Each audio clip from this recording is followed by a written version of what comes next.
Yes, it's on. Get in there. Now, let's see if I can take this off. Yeah, here we go. Hello, everyone. This is Jack Baynes, and welcome to episode 4 of Closer To, where it's not just about giving up stuff and eating pancakes, but focusing on God. Okay, in this episode, we'll be talking about yesterday's topic, generosity, and we are with The New Self again by Grandad, but the thing is, next week I've already planned a bit more, or I have an idea of a bit more of a David Runcorn, so we'll be back to him then, so we're going to do this, sort of the same thing again, but I'm trying to switch things up. So, who do we have in terms of generosity?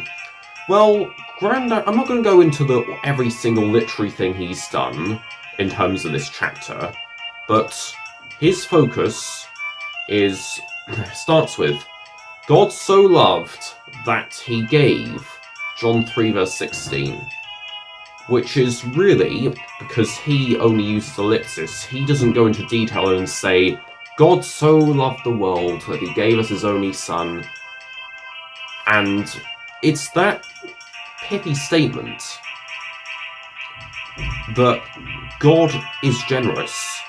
It's a quality of God that we can have in ourselves. That he gave us his only son, and it was for us to believe in him so that we may not perish. It's that idea that God can gave for our sake so that we may be saved, and it's important to keep that kind of generosity in a certain way, to really show that unto others, that God is generous, I think.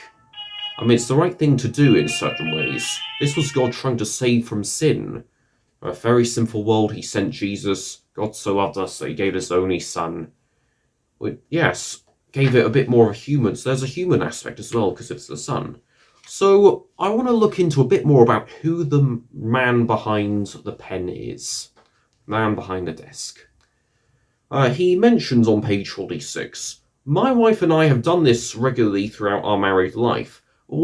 Because the previous chapter was on tithing, but we also work on the principle of the tithe. We reckon that if a tenth is a tithe, a 20th may be called a tithe.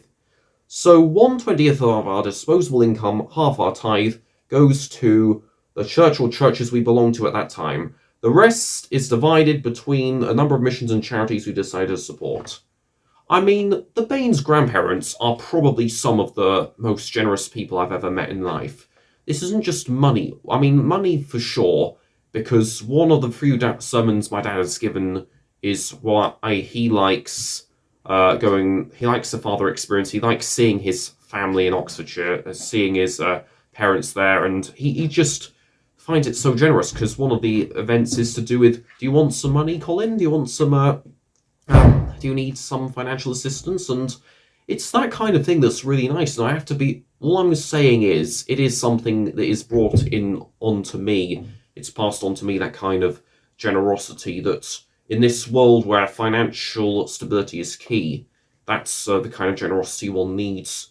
But also, looking at the fact that they've done 16 years worth of missionary work in Japan, got married during that time there, and gave birth to children like my dad. So basically, it is that kind of generosity that is shown there, and it's created a stable family, a family that believes on love, believes in helping on others. I mean, when I do all of my fundraiser acts, so 2.6 challenge, Jack Baynes' Simple Chef Showdown, Jack Baynes' Vegetarian Cook-Off, signs of charity and giving to other people. And when it comes to societies, I've made a mince pie back in Christmas for Christian Union, which only got eaten by the Theology Society members. That was an act of kindness, an act of generosity, giving my time to baking for that to happen. And I also wanted, last week I made cupcakes for Christian Union's Golden Jubilee, which I'll be honest, I didn't like. It was too sweet, but still, what matters is that it's generosity. And it's not just a family structure you see for the Bayneses, it's something I want to pass on to all of you guys. Please be generous. Look at what the good it is. It's quite simply a positive change, I think. Thanks so much. please be generous this Lent in what you do. Focus on giving to other people. Not giving up simply, but giving to others. And I'll see you on Saturday or Sunday with the next episode. Bye!